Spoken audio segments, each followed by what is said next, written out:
Olá, eu sou a Raíssa Aglé. Juntamente com a Monize Ramos, nós desenvolvemos um artigo na disciplina de análise multivariada, cujo título é Evolução da qualidade da informação contábil em mais de 10 anos de adoção mandatória das IFRS no Brasil. Aqui é a agenda da nossa apresentação, em que seguimos o roteiro do artigo, que seria a introdução, a revisão de literatura, os dados e a amostra, a definição do modelo, os principais resultados que nós tivemos e, por fim, a conclusão. Então, só para contextualizar, o nosso trabalho ele parte de uma motivação que está relacionada às IFRS. A elaboração das IFRS ela foi motivada também pela necessidade da unificação dos padrões contábeis globais, ou seja, se tinha uma demanda dos usuários das informações contábeis por unificação, já que cada país reportava de uma forma e as empresas que possuíam investimentos em outros países, quando acabavam convertendo para a sua moeda local, encontravam disparidades aí entre os resultados que eram reportados no país de origem e o país local. Então, essas divergências acabaram fazendo com que vários países quisessem adotar as IFRS, com essa finalidade de padronizar. Então, a adoção das IFRS, elas são documentadas na literatura como sendo uma adoção que melhora a qualidade da informação contábil. Inclusive, isso é um dos objetivos do IASB, que é o órgão que é responsável por a elaboração das IFRS. Então, o que a gente percebe é que essas pesquisas que documentam essa melhoria na qualidade da informação contábil, por vezes elas não têm ali um consenso sobre se de fato melhora ou se não melhora, E isso nós conseguimos atribuir muito à questão das proxies que são estudadas e até mesmo de variáveis que são inseridas que representam as especificidades de cada país. Então, essa qualidade, não se tem um comportamento padrão que observamos na literatura. Então, além disso, alguns estudos que acabam abordando o efeito que a IFRS tem na qualidade da informação contábil, geralmente eles usam poucos anos antecedentes e poucos anos após essa adoção, se limitando ali a períodos curtos. E o Trimble, em 2018, ele afirma que, inclusive, esses períodos curtos, esses horizontes temporais pequenos, eles podem não estar captando ali o efeito real que a adoção dessas normas, elas exercem sobre a qualidade da informação contábil. Então, pode ser que um período de tempo maior, essa qualidade, ela de fato seja absorvida, porque os contadores, os preparadores tenham aprendido a como aplicar as normas internacionais, e saiam desse efeito de transição que as pesquisas estão documentando ali em poucos anos antes, poucos anos pós. Então, com isso, nós temos a seguinte questão, Ao longo da adoção mandatória das IFRS, como evoluiu a qualidade da informação contábil no mercado de capitais brasileiro?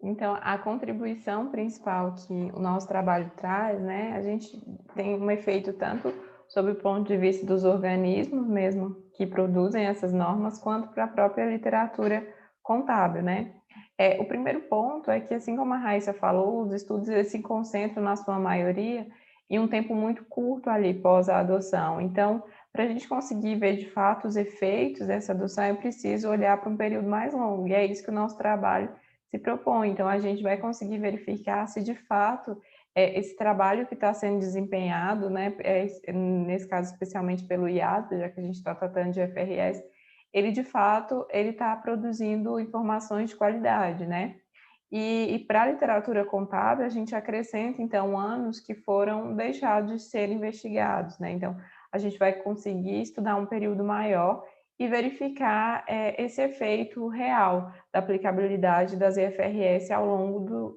dos anos.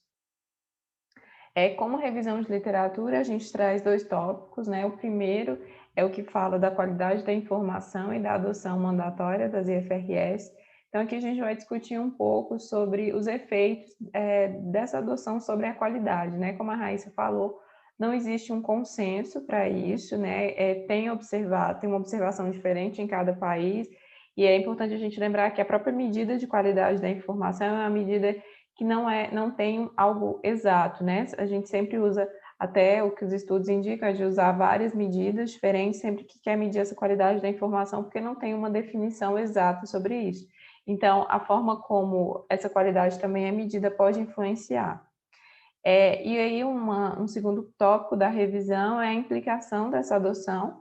Essa implicação, ela quer dizer que pode ser algo bom, pode elevar a qualidade da informação, mas, ao mesmo tempo, existe aí críticas, especialmente às IFRS, por serem normas mais discricionárias, e normas mais discricionárias podem dar brechas para o oportunismo, né? Então, tem esses dois viés aí. Eu posso tanto aumentar a qualidade, como também piorar, já que tem essa questão da discricionariedade. Então, a nossa hipótese de pesquisa é se o tempo da adoção mandatória das IFRS aumenta a qualidade da informação contábil.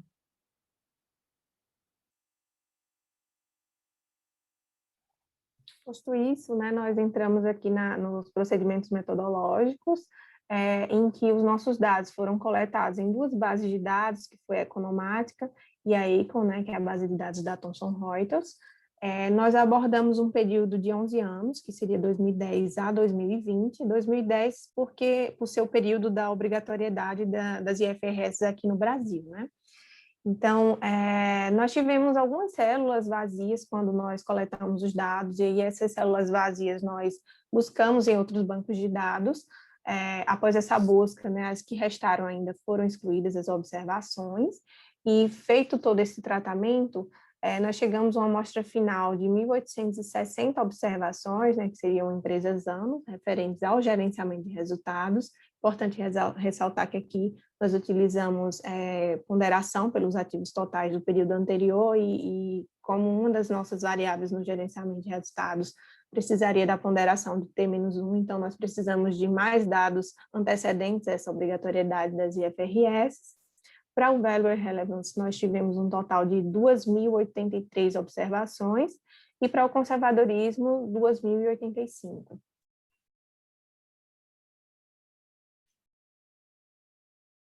Em relação ao nosso modelo, nós utilizamos um modelo conforme a literatura, né, estudos como o da Barker, que é o 2008, também de Shoudchev, 2002, de Shoujei Shiran, de 2010 também, né, há vários estudos que trazem essas variáveis como sendo variáveis de controle portanto, nós utilizamos esses estudos como base.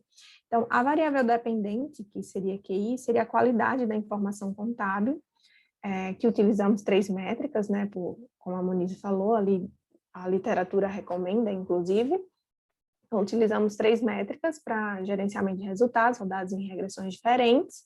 A nossa variável de interesse seria a variável IFRS, né, que ela corresponde justamente a esse período de adoção mandatória das normas, né, em que a gente quer ver a evolução da adoção, né, e o efeito dessa evolução na qualidade. As variáveis de controle, tamanho, né, tamanho da empresa, seria o logaritmo do valor de mercado da empresa, que foi ponderado pelos ativos totais do período T-1. Essa variável, né, nós não temos também uma relação necessariamente esperada, já visto que não há consenso também, né, há estudos que encontram relação positiva, há estudos que encontram relação negativa, porém nós assumimos uma relação positiva, tendo em vista que empresas maiores, elas teriam mais qualidade da informação contábil. A outra variável de controle, que seria a ROA, né, o retorno sobre os ativos, nós coletamos diretamente da base de dados da Reuters, né, da Econ, e para o ROA, que implica no desempenho, né, nós assumimos que empresas com desempenhos maiores, elas também possuem qualidade da informação contábil maior. A última variável de controle, que seria a alavancagem, né, que seria o passivo dividido pelo valor contábil do patrimônio líquido, ponderado pelos ativos de T-1, para essa variável a relação esperada seria o contrário, né? No caso, empresas mais alavancadas tendem a ter menor qualidade da informação contábil. Em relação à variável dependente, né, nós utilizamos que seriam os três atributos, conforme a literatura fala, né, os 3 atributos da qualidade da informação contábil, nós temos a primeira medida, que seria o gerenciamento de resultados, o primeiro modelo. Pode dar um enter, Monize, por favor. Para o gerenciamento de resultados, aqui a lógica em relação à qualidade da informação contábil é uma lógica negativa, porque gerenciamento de resultados, empresas com maior gerenciamento de resultados acaba reduzindo a qualidade da informação contábil. Então, seria um atributo inverso, né? Quanto maior o gerenciamento de resultados, menor a qualidade da informação contábil, já que o gerenciamento não seria algo visto como benéfico por parte dos usuários. O modelo que utilizamos foi o modelo da Show et al. 2012, né, em que esse modelo ele utiliza os acrus discricionários, conforme a gente pode evidenciar na tela, né, no slide. A CT seriam os acrus totais, e os acrus totais seriam influenciados, seriam explicados pela diferença entre a variação das receitas líquidas com a variação das contas a receber. O PPE seria o imobilizado da empresa, e a CT seria a reversão dos acrus. No caso, foi especificamente para essa variável que nós precisamos também dos ativos totais do período T-2. Né? Então, esse foi o modelo que nós utilizamos para o gerenciamento de resultados. A segunda medida de qualidade da informação contábil, que foi o Value Relevance, nós esperamos que informações, né, informações mais relevantes, elas aumentem a qualidade da informação contábil. Para isso, nós usamos o modelo do Collins et al. 97, né, em que nesse modelo o P seria o preço das ações, né, medido 3 meses após o encerramento do exercício. O LPA seria o lucro por ação da empresa. O PLPA seria o PL, né, o patrimônio líquido, dividido pela quantidade de ações. Então, só recapitulando, para esse modelo, né, a expectativa é de uma relação positiva com a qualidade da informação contábil. O terceiro modelo, né, que inclusive é o terceiro atributo da qualidade da informação contábil que usamos, foi o conservadorismo. O conservadorismo contábil segue na mesma linha do Value Relevance, né? No caso, a expectativa aqui é que empresas mais conservadoras tenham mais qualidade da informação contábil. Então, o modelo que usamos é o modelo Bazur, modelo de 1997, um modelo tradicional, em que o Bazur usa também o LPA dividido pelo preço, e aqui como variável de independente seria RS, seria o retorno simples das ações. Essa variável D seria uma dummy, que essa dummy ela assume 1 quando o retorno é negativo, no caso, e 0 em caso contrário, e nós interagimos aí esse retorno simples com a dummy, tá? Para medir o efeito do conservadorismo. Então, só explicando como que a gente fez, né, como que nós efetivamente calculamos cada uma dessas medidas. No primeiro modelo de gerenciamento, a gente utiliza ali os erros, que representam os acrus discricionários, ou seja, aqueles onde realmente consegue medir esse nível de gerenciamento. E esses acrus, eles podem ser positivos ou podem ser negativos, mas como aqui o nosso foco é a qualidade da informação, e para a qualidade não importa se esse sinal, importa se o montante, então nós ignoramos, então o sinal, né, nós tiramos esse sinal e utilizamos em termos absolutos. Então aqui, quanto mais acrus discricionários houver, né, ou seja, quanto mais gerenciamento houver, menor a qualidade da informação. Para o segundo modelo aí, o de Value Relevance, o que nós fizemos foi acrescentar as variáveis de interesse nesse modelo. Aí a gente roda novamente, né? Roda sem as variáveis de interesse e com as variáveis e compara o R quadrado. Né? E se esse R quadrado ele for superior, quer dizer que as nossas variáveis são importantes, então, para estar explicando, e, portanto, elas têm relevância, né? Elas agregam valor. O conservadorismo contábil também a gente acrescenta as variáveis e verifica se essas variáveis de nosso interesse elas são significantes para estar explicando também o modelo. Passando, então, à variável de interesse, né? Nossa variável de interesse, então, é a questão da adoção das IFRS. Então, nós temos aí 2 períodos, 2 momentos diferentes.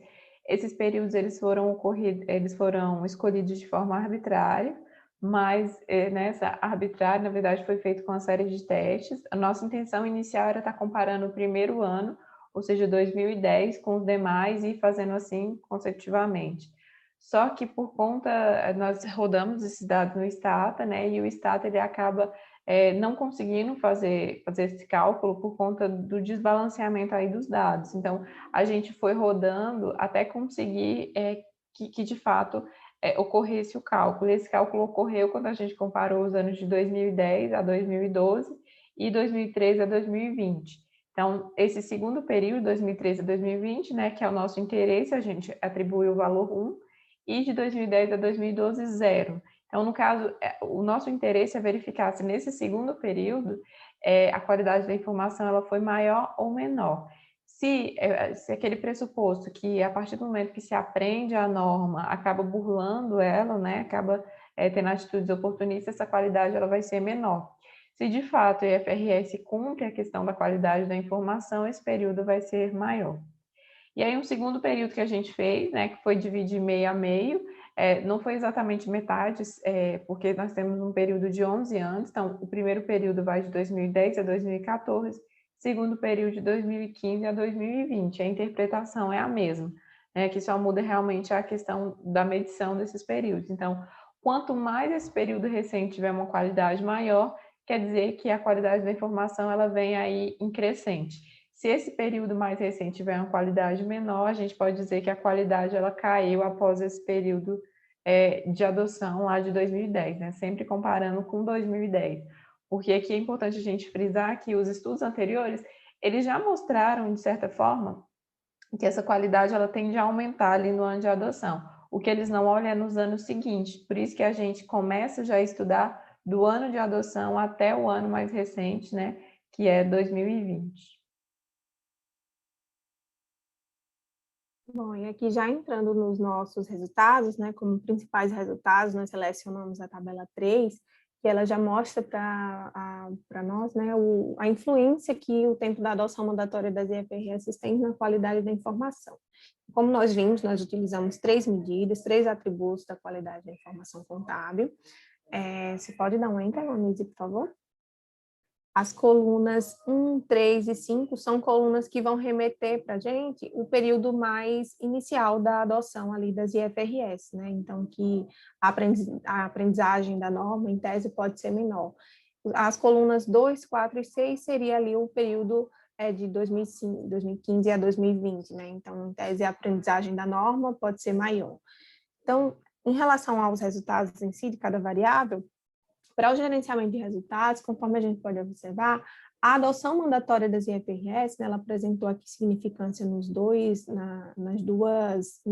formas que nós avaliamos, né, nos 2 períodos, o que implica dizer que de fato, né, as empresas, após a adoção das IFRS, elas têm gerenciamento de resultados, né, numa proporção que não afeta a qualidade da informação contábil. A qualidade da informação contábil, na verdade, ela passa a ser maior após essa adoção, né, porque o gerenciamento de resultados, em tese, seria menor. Em relação às variáveis, isso ocorre para os 2 períodos que nós analisamos de IFRS, né, na adoção mandatória. E em relação às variáveis de controle, né, conforme a literatura prevê também, o tamanho da empresa ela apresenta uma relação negativa e é esperado, porque aqui a gente está analisando gerenciamento de resultados, que é uma medida que vai contra a qualidade da informação contábil, né? Então, o tamanho também, empresas maiores tendem a ter mais qualidade da informação contábil, assim como também a variável ROA, né? O desempenho que nós calculamos, né, nós também identificamos que empresas com maior desempenho, elas também apresentam aí uma maior qualidade da informação contábil pela relação negativa justamente com o gerenciamento de resultados, né, que seria ali algo que reduz a qualidade da informação contábil.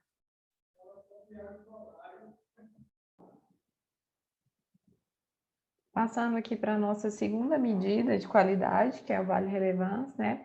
Lembrando mais uma vez que a coluna 3 ela se refere àquele período menor e a coluna 4 é aquele que dividiria ao meio aí o nosso tempo de estudo. Aqui nesse caso, né, para essa medida da qualidade da informação, a gente percebe que ali na segunda linha, que representa o IFRS, o tempo, ela só foi significante na coluna 4, né? Temos ali 0,0018, o que significa dizer que no segundo período, o período mais recente, o valor da informação ele foi superior. Então, a qualidade da informação ela também foi superior, né? Porque nesse caso aqui, a relevância, ela tem um sinal esperado inverso ao do gerenciamento, porque o gerenciamento ele piora a qualidade da informação. A relevância quer dizer que essa qualidade da informação ela é melhor. Em relação aí ao tamanho, nós temos o sinal negativo, que é um sinal que não é esperado, né, já que, em teoria, empresas maiores, elas teriam também uma relevância da informação maior, mas, como a Raíssa já falou, para essa variável não existe um consenso, então também pode acontecer de empresas mesmo que maiores, elas não terem assim, uma relevância da informação. Né? Mas é importante aqui salientar realmente a nossa variável de interesse, que é a IFRS. E ali também em relação à alavancagem, também foi o que a gente tem aqui como uma relação positiva, né? Então, empresas endividadas teriam uma relevância maior. Na verdade, o que a gente espera é o contrário, justamente o contrário, que empresas menos endividadas, elas vão ter esse valor de relevância maior. Mas é importante dizer que o fato de uma empresa ela estar endividada não quer dizer necessariamente que ela vai ter uma piora na qualidade da informação. Isso pode acontecer, mas não é necessariamente, não é algo obrigatório. Então, apesar de contrariar o sinal aí esperado, não é algo assim tão, digamos assim, tão relevante, né, para o nosso estudo, porque não é obrigatório que uma empresa menos endividada acabe prejudicando a qualidade da informação. E só ressaltar, né, para a gente olhar ali para o quadrinho que tem N, que são as observações, só mais uma vez destacar aqui que essas observações, elas têm valores diferentes, elas têm quantidades diferentes, porque as variáveis usadas para cada um desses modelos são diferentes, e aí a gente às vezes acaba perdendo uma ou outra variável, né? E também falar que aqui, esses valores que estão apresentados aqui no Vale Relevância já foi depois do cálculo, então, como eu expliquei, foram feitos 2 cálculos para verificar a questão do R². Então, aqui, a gente já verificou que o R² ele era superior à não inclusão dessas variáveis, e aqui a gente já traz esse valor final. E aí, na última coluna, que é a coluna do conservadorismo, o conservadorismo é a mesma questão do vale relevância, né? Então, a gente espera essa relação positiva, assim como também no vale relevância, a coluna 5, que é daquele primeiro período, ela não foi significante, mas na segunda coluna, que é aquele que abrange o meio a meio, foi significante e atendeu aí o sinal esperado. Então, empresas mais conservadoras, elas teriam uma qualidade da informação superior, né? Isso aí, o que nos está dizendo é que, na verdade, ao passar dos anos, as IFRS, elas realmente contribuíram nessa qualidade da informação.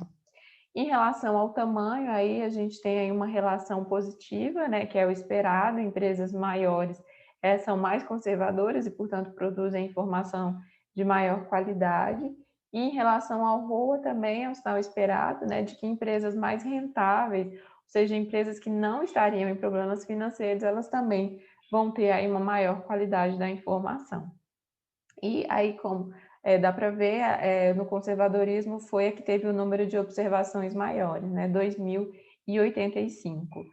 Apesar do R², aí já não ser uma medida que né, muitos pesquisadores já trazem, que não é uma medida das mais importantes, mas a gente chama a atenção aí que a gente teve R² bastante significativos, né, lá no gerenciamento de resultado. A gente ali na segunda linha, né, no R² between, a gente tem 0,57, 0,53, mas especialmente na coluna de vale relevância, esse R² ele foi bastante aumentado, né?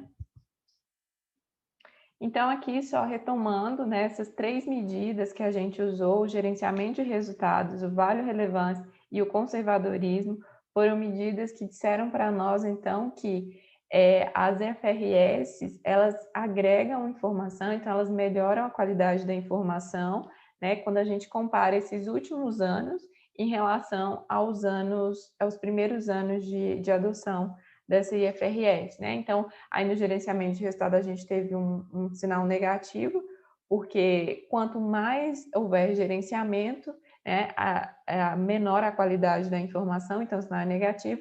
No vale relevância, no conservadorismo, a gente teve sinal positivo, né? Então, a conclusão é de que para as 3 medidas de qualidade da informação, as IFRS, elas aumentaram a qualidade, né? Importante dizer que, na verdade, o que os estudos indicam é sempre estar usando mais de uma medida, porque essas medidas, elas têm perspectivas diferentes. Então, na primeira ali, a Raíssa explicou, por exemplo, a medida trouxe ali contas a receber, trouxe questões do próprio imobilizado, já medidas de valor e relevância para a explicação do preço, né? Do conservadorismo, a gente tem toda aquela questão do reconhecimento de possíveis informações ruins ou não. Então, aqui a gente tentou realmente abordar por medidas diferentes. O que a gente viu foi que, em qualquer uma dessas medidas, a IFRS ela nos diz, né, que aumentou a qualidade da informação. E aí, né, trazendo a conclusão, retomando um pouco aqui o que nosso estudo se propunha. Então, o nosso estudo, ele é diferente dos anteriores, né? Apesar de muita gente achar, a IFRS já é um tema que foi bastante discutido, mas essa abordagem especificamente de olhar e fazer esse acompanhamento ao longo dos anos, ela não foi feita, nem nacionalmente, nem internacionalmente. Então, a nossa pesquisa, ela inova dessa forma. Então, a gente fez o acompanhamento ano a ano para verificar se essa qualidade da informação, na verdade, ela seria muito mais... ela aumentaria ali no início, porque tem uma fiscalização maior, tem um olhar maior para essas normas, e depois ela poderia vir a cair, né? Mas o que a gente viu aqui, na verdade, é que ela se manteve, não é que ela se manteve estável, mas ela aumentou, essa qualidade ela foi aumentando ao longo dos anos. Então, apesar de achar que ali no início a aprendizagem ela poderia ocorrer 1 ou 2 anos depois, então ali cerca de 2012, 2013, e essa qualidade cair, isso não aconteceu. Então aqui a gente contribui, né, não só para os próprios órgãos normatizadores terem esse olhar de que as normas que estão sendo implementadas, elas estão cumprindo aquilo que se espera, mas também para a própria literatura, né, a gente aqui usou diversas medidas da qualidade, a gente teve um olhar diferente ao que se estava propondo até então. Então, a gente não ficou simplesmente naqueles períodos iniciais, a gente estudou, né, toda essa história ao longo desses anos e pôde concluir que sim, que essas informações, essa adoção das IFRS, né, ela agregou qualidade.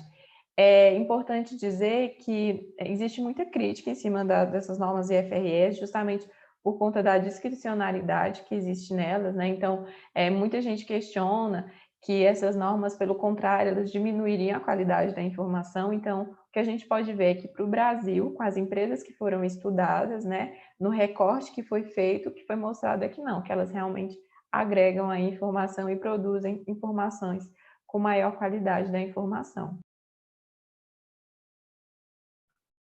Por fim, como limitações, né, e como sugestões de pesquisas futuras, nós temos como limitação a própria amostra, nós usamos apenas empresas brasileiras, nós quisemos verificar qual é o efeito dessa qualidade aqui no ambiente brasileiro, né, nós não comparamos com outras localidades, além disso, nós estudamos apenas as empresas não financeiras, né, é importante frisar que para as empresas financeiras isso requer modelos específicos, inclusive para o próprio gerenciamento de resultados são utilizados modelos específicos, então isso foi uma das nossas limitações também.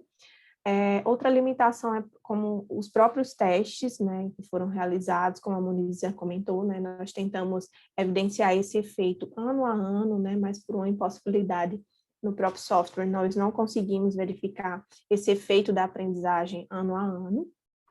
Uma outra limitação também é que, como a adoção das IFRS, elas foram obrigatórias primeiramente na Europa, né, a partir de 2005, e nós não abordamos, nós não fizemos um comparativo com a Europa, além disso, nós não controlamos esse efeito da questão da curva de aprendizagem, pode ser que o Brasil ele tenha aprendido a utilizar as normas baseadas em princípios, né, que no caso as IFRS, justamente com a Europa, né? O nosso período de adoção inicial foi muito posterior à adoção que ocorreu lá na Europa, né? Nós tivemos uma adoção aqui em 2010, na Europa em 2005, então pode ser que o Brasil tenha aprendido a utilizar as normas internacionais de contabilidade com a Europa. Então, fica aqui como também uma limitação da nossa pesquisa no tocante à curva de aprendizagem. E como sugestões para pesquisas futuras, como eu já comentei, né, como nós não abordamos as empresas financeiras, fica como sugestões para inclusive identificações de modelos empíricos que possam verificar esse efeito da qualidade da informação ao longo do tempo em empresas financeiras, né? Esse estudo ser realizado com empresas financeiras. Uma outra sugestão também pode ser os estudos entre países, né? Utilizando uma abordagem mundial, fazer esse comparativo e verificar o efeito dessa qualidade ao longo de mais anos, né, com países, porque pode ser que com amostras maiores, o efeito do tempo, né, de adoção realmente possa ser captado com uma quantidade mais balanceada de informações, né, entre o período de adoção inicial e os períodos subsequentes. Além disso, como nós só usamos 3 medidas de qualidade da informação, né, o gerenciamento, valor e relevância e o conservadorismo, outras medidas de qualidade da informação contábil também são frequentemente utilizadas na literatura, né? Então, podem ser utilizadas outras medidas a fim de verificação dessa abordagem ao longo dos períodos. E, por fim, como uma última sugestão, o próprio comparativo da adoção das normas internacionais de contabilidade e IFRS, que são preparadas pelo IASB, com as normas que são preparadas pelo FASB, né? Considerando que a literatura documenta que essas normas, quando evidenciadas pelo FASB, elas são mais baseadas em regras e, portanto, podem ter um efeito negativo na qualidade da informação contábil, assim como já do contrário, né, as normas, quando elas são mais baseadas em princípios, a literatura acaba documentando um efeito mais benéfico na qualidade da informação contábil, e isso é o que nós conseguimos evidenciar aqui no nosso estudo, né, que no decorrer dessa curva de aprendizagem, a qualidade da informação contábil ela tem um efeito aí positivo em função da adoção mandatória das normas. Então, pode passar, Luísa, por favor? Que são as nossas principais referências, né, que nós usamos outras referências, mas aqui nós selecionamos como as principais, e é isso, muito obrigada.